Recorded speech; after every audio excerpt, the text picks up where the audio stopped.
Songwriter and music producer David Porter is known for hits. Oh my goodness, we only have an hour, so let's just mention a couple. Soul Man, Hold On, I'm Coming, many, many more. Just one of the many reasons why the Memphis Symphony Orchestra wants to honor and celebrate him and his legacy this weekend. And joining us this morning, the Mr. David Porter, and from the Memphis Symphony Orchestra, music director Robert Moody. Gentlemen, welcome to Live at 9. Good to have you both here this morning. Honored to be. David Porter, we know you've been honored many times around the world, but what does this tribute mean to you coming up for this weekend? Well, you know, the amazing thing about this for me, Alex, is the fact that the symphony itself would just take the energy with all us 40 or 50 players and just pay this kind of tribute. Is just a thrilling amount of respect, in my opinion, for Isaac Hayes and I. It's just amazing.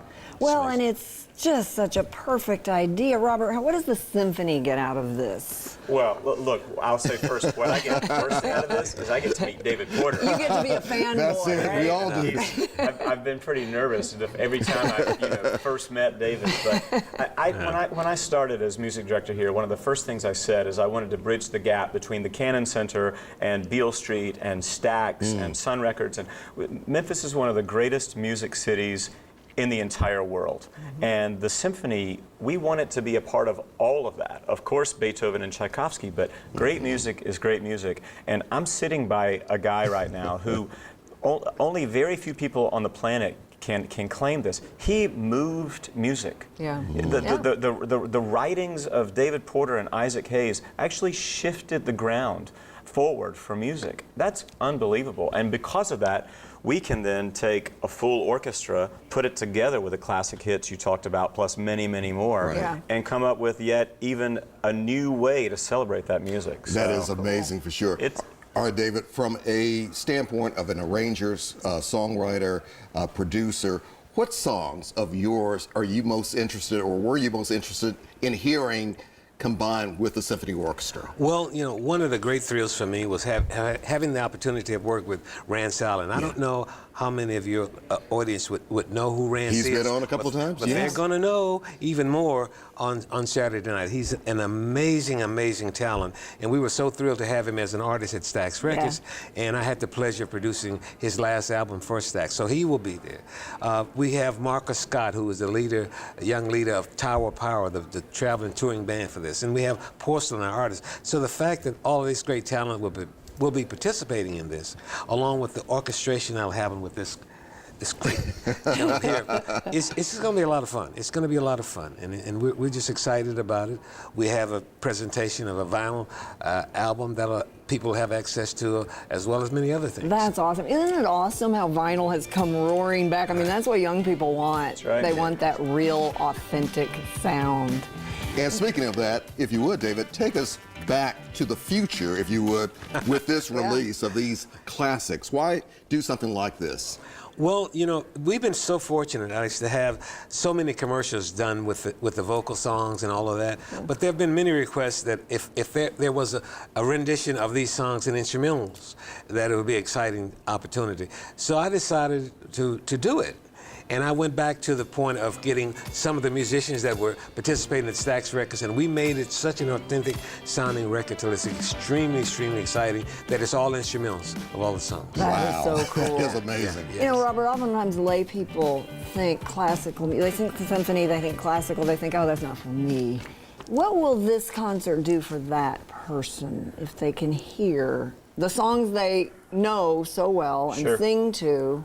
Well, this is an easy thing for me to talk about because I wasn't born into a classical music family, so my life was never focused purely on sort of one type of music. And I'm happy for that because I think it helped me understand that great music is great music is great music. And you know, I'm a kid of the 80s. I was buying the Lou Rawls albums that, you know, that the guy beside me wrote a lot of the tunes for. So, you know, I think that live music is much more powerful than sometimes we give it credit for. And that live music experience, hearing these great works with the original bands is phenomenal. Hearing these great songs with bands plus a 50-piece orchestra. Yeah, it just gives it even a fuller It expands the entire process. And I'll say this, David was very clear from the beginning, these are my words, not David, but David was very clear from the beginning that the orchestrations had to be world class. So he brought in Lester Snell and Hamilton Harden, two phenomenal arrangers, orchestrators, because there was no way he was going to let his music be presented with sort of an elevator music orchestration in the background. He was so clear about that, and we got it. So at the concert this weekend, David, what is the feel for you, though? Awesome. Your music has been so timeless over the years.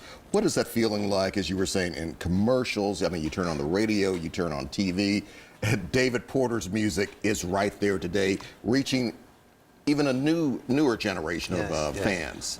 Well, it's an humbling experience, to say the least, but the mere fact that a product of this community in Memphis, Tennessee, and the motivation as a kid coming up, that so much support came for us, for Isaac and I both out of this community, and having music that resonates in this kind of fashion, knowing that the creative instinct for the music came from the roots of this community, it's just a powerful, powerful impact on my life. And those roots are also taking or expanding and growing today at your recording studio, because you're still reinvesting in musicians and music right here. Yeah, you mentioned Porcelain, who is one of your Jessica musicians. Ray is also performing on that night. We got music coming on her this year. We also have this young lady by the name of I'm going to mess her name up. She was on The Voice, Sarah.